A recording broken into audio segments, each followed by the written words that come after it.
আজকে মেলা করে টাকার মালিক হব। কিভাবে এত টাকার মালিক হব চলুন দেখে নিন। আমার একটা ছোট্ট ব্যাংক ছিল, 20 টাকা দিয়ে ব্যাংক কিনছিলাম। সেই 20 টাকার ব্যাংকে প্রতিদিন যে কয়েন থাকতো, বাজার করতে যে কয়েন পাইতাম, সেই কয়েনগুলো রেখে দিতাম এই ব্যাংকের ভিতরে। কয়েনগুলো অযথা খরচ হয়ে যেত, তাই সেই কয়েনগুলো রেখে দিতাম এই ব্যাংকে। প্রতিদিন 5 টাকা, 2 টাকা, 1 টাকা, যখন যে কয়েনগুলো বাংটি কয়েনগুলো থাকতো সেই কয়েনগুলো আমি আস্তে আস্তে রেখে দিতাম। প্রায় 7-8 মাস কয়েনগুলো রেখে দিছি। কয়েনগুলো রাখার পর দেখুন কত টাকার মালিক হয়েছি। তাই এই টাকাগুলো আমি যখন দেখলাম যে আমার বাসার মেয়াদ শেষ হয়ে গেছিলো, তাই আমি ভাবলাম যে কয়েনগুলো বের করি, দেখি কত টাকা হয়েছে।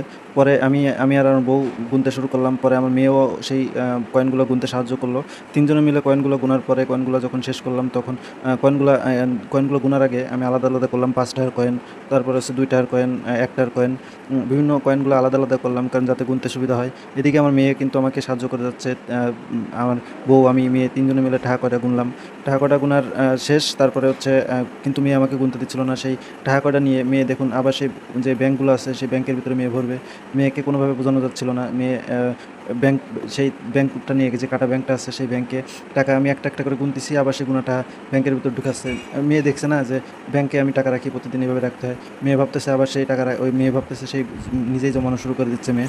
আসলে ছোটরা যে যা শেখে তাই তো হয়। যাই হোক, কত টাকা হলো সেটা পরে জানাবো আপনাদেরকে। ধন্যবাদ।